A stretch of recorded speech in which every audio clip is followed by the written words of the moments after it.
Now, the clash of cultures between former Tekkie Town shareholders and management and its new owner, Steinhoff Africa Retail, took another turn yesterday after Star published a statement that's been disputed by former Tekkie Town CEO Bernard Mostert, saying it contained a number of inaccuracies, including the fact that Tekkie Town operates in 368 stores. Let's speak to Mr. Mostert, who's on the line. Mr. Mostert, good afternoon, and thank you for joining us.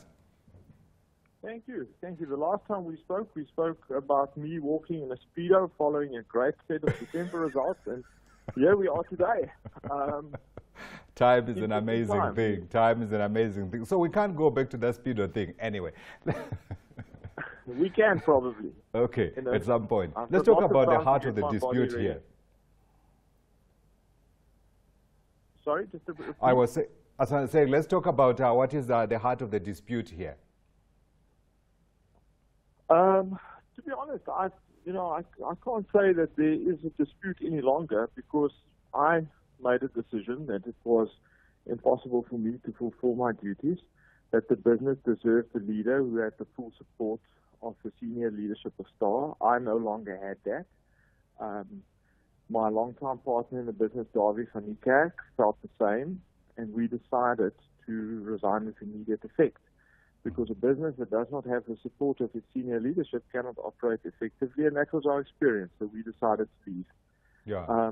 What followed then was quite remarkable, and we now have to manage that process, I guess.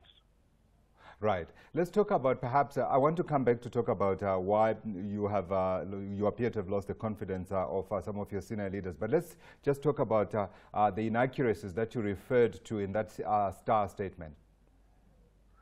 I think that Star should have used the right number of stores, firstly. Right. I think a SENS announcement is a serious enough announcement that you should say that there's 389 Tekkie Town stores and not 368. And then secondly, they inferred that our disgruntlement was relating to the earnout, which has been disputed by them, which was negotiated with Steinhoff at the time of our previous transaction. And that is simply not true. We're very confident relating to the earnout that there's a court system and that there will be a judgment, and that judgment will be fair. And they have a different opinion as to whether the earnout is a liability that they inherited. We believe that the earnout should be acknowledged and the earnout should be treated prudently. But it certainly never was the bone of contention that led to me or Davie feeling that we can no longer fulfill our duties. We left because we had agendas that were undermining us. Right. What happened, though? Why did the relationship break down, and why were they trying to undermine you? I think a lot of it is rooted in the history between Steinhoff and Pepco. And certainly if Steinhoff didn't implode, we wouldn't be sitting where we are today. And I think that there were two political camps, Pepco and Steinhoff. And certainly we entered from the Steinhoff side of the camp, because we were bought by Steinhoff and then put into Star. And following the implosion of Steinhoff, there was first a very public exit of our founder, Bram van Heijsteen, and that led to a hugely disruptive fight, which was largely personal and, in my opinion, unnecessary.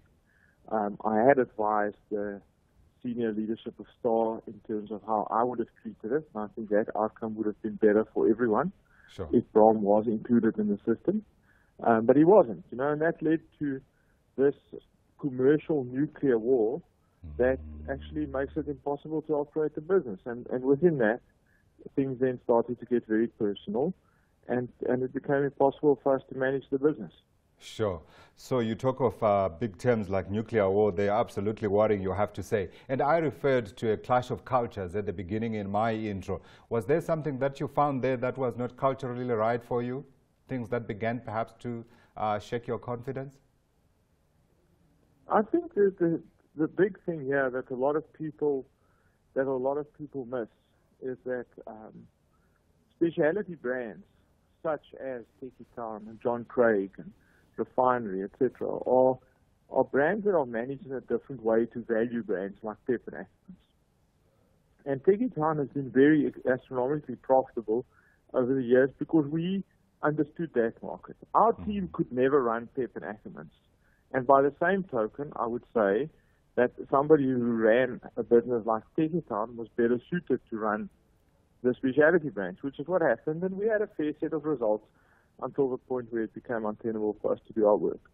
So the biggest clash of cultures was actually a segmental clash. It was about how to do business and how to approach business. You know. Sure. So what happens to our bets now? I mean, you had to do that speedo walk. I mean, we have to do something, right? I'm very happy to take a speedo bet with you and come to your offices in a speedo. I just don't know what form it will be in, but I'm going to take 3 months off. I'm going to work as hard as I can to look as good as I can. Right. And then we will see where the road leads us. My producer is listening, say, we will certainly look forward to that walk. Absolutely. The cameras, the lights, everything. Action. Thank you.